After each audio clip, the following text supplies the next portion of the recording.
Oh, you who believe, give charity for the pleasure of Allah, the pleasure of Allah.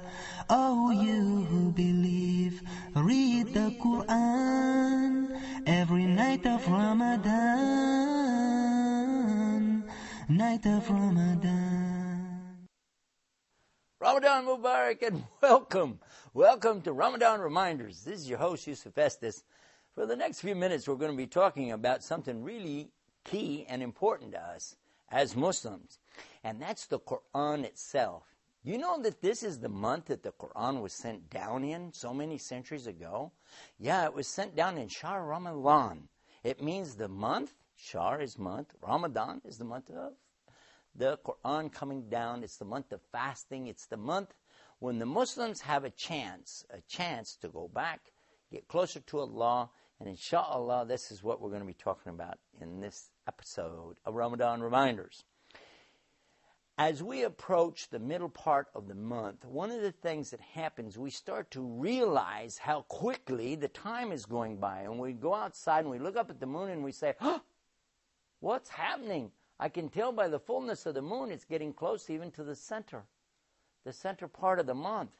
And you know what? I haven't done near the things I wanted to do. I had planned to work on the Quran. I was going to sit in some halaqas, circles of learning, and I had thought about learning some new dhikr. I wanted to memorize some hadith. There were some good deeds I wanted to do. Certainly I need to do a lot of acts of charity, that's for sure. But what's happening to my time? The time goes so quickly, Have you ever sat in the doctor's office and waited, and you said, this is taking so long? One of our programs, we discussed that, that the time just seems like it drags. Well, a good thing for us to do in that case would be to make dhikr to Allah. We remember Allah, we'd say, Subhanallah, Alhamdulillah, La ilaha illallah, Allahu Akbar. By the way, this is a good thing to say anytime, but how about when I'm waiting at the stoplight? How about when I'm waiting for an appointment? How come, that I can find so many things to do with my time, but when it comes to this subject of using the time for dhikr of Allah, I forget that this is the most valuable thing that I can do with my time. There are a number of things that we should be concerned about, that we should think in terms of, for instance, time, what I should do with it. Right now, I've got some time. I need to use it. Now, you're watching television right this minute. Therefore, I know that you don't have a serious commitment, or you wouldn't be sitting there watching it. So even while you're watching this program, you could be making some dhikr, be thinking, Allahu Akbar, Allahu Akbar, Allahu Akbar. And by the way, when the program's over, you could always shut it off and do salah, or call somebody up and remind them about some dhikr. Couldn't you? And if you're watching this on the internet, you know what? The internet is a good tool for a lot of things, but still there's that temptation to go do this other little thing, You say, well, it's not really haram to do this or that, but at the same time, how about the time that you're using? How could you better use that time? What could I be doing right now that would be better for me than just sitting around, surfing the internet, flicking the channels through the TV? Isn't there something more important that I was supposed to be doing? Let me think. Adhkar Allah, remembering Allah. By the way, I ran across something interesting. When I'm around the Muslims that speak the Lughat Arabiya, the Arabic language, they say, La tansa dhikr Allah. This is very common. If you go to Egypt or if you go to Saudi Arabia, this is a common expression you hear in all the Arab countries, really, that it conveys something that when you say it in English, it's almost comical. Don't forget to remember. Don't forget to remember. La tansa dhikr. Don't forget to remember. But actually it carries a deeper meaning. It means don't forget and be sure you do what? To remember Allah in what you do. And actually, dhikr is something more important than just the word remember. So let's use our time as much as we can in thinking about Allah. recalling, for instance, that it's only Allah who created the heavens and earth, and He's the one who gives life and He gives death. He's the one that created the whole universe in 6 days and then rose above His throne. As we're reading through the Quran in this day, on this particular day, the 12th day of Ramadan, and you read the 12th juz of the Quran, you'll find that these expressions are right there in front of you. Allah is talking about that. He's telling you He's the one that you're supposed to be giving all of your worship or ibadah to. He's the one and the only one who is due this great honor, this great respect.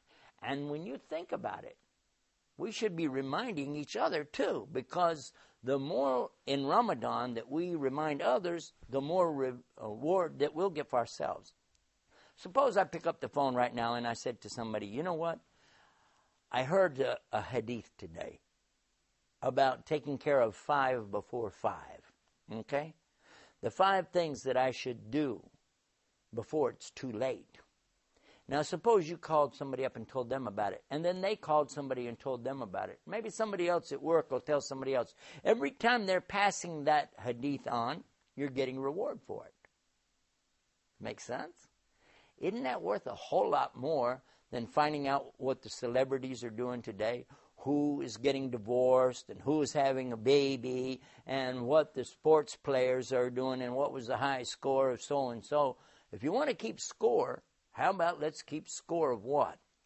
Our remembrance of Allah. I think that's, for me, the most important thing, especially mentioned here. Almost half the month of Ramadan is sliding by, and I haven't done all the things I wanted to do. So you know what? I'm going to pull out my hand and put it to work. You know how? The 3 parts of the fingers here, we're going to use them and say, Subhanallah, Subhanallah, Subhanallah. And as I move my fingers across like this and count 33 times, you do the little finger twice, 33 times Subhanallah, 33 times Alhamdulillah, 33 times Allahu Akbar, what will happen? That gives me 99 times that I've been doing adhkar of Allah, dhikr of Allah subhanahu wa ta'ala.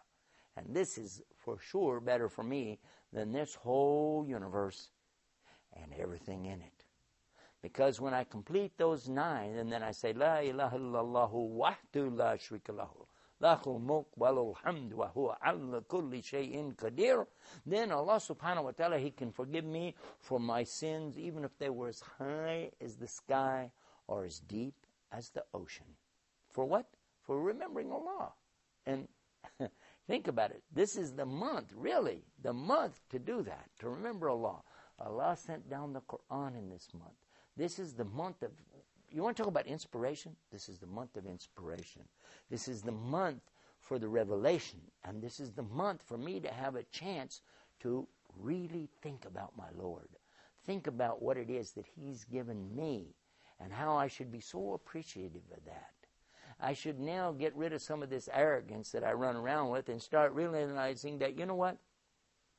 I wouldn't have anything if it wasn't for my Lord. I wouldn't have anything. I wouldn't even have my brain if it wasn't for Him. And then I wouldn't have the knowledge to put in it if it wasn't for Him. How much should I thank Him? I think you already know the answer to that. We can't thank Him enough. But you know what? At least we could try. Subhanallah, Alhamdulillah, La ilaha illallah, Allahu Akbar. We thank Allah so much for giving us another chance, another day. And before this day goes by, I want to remind myself with my Ramadan reminders. Be sure to go to the website, RamadanReminders.com. Peace. Assalamu alaikum. Oh, you who believe, give charity for the pleasure of Allah, the pleasure of Allah. Oh, you who believe, read the Quran every night of Ramadan, night of Ramadan.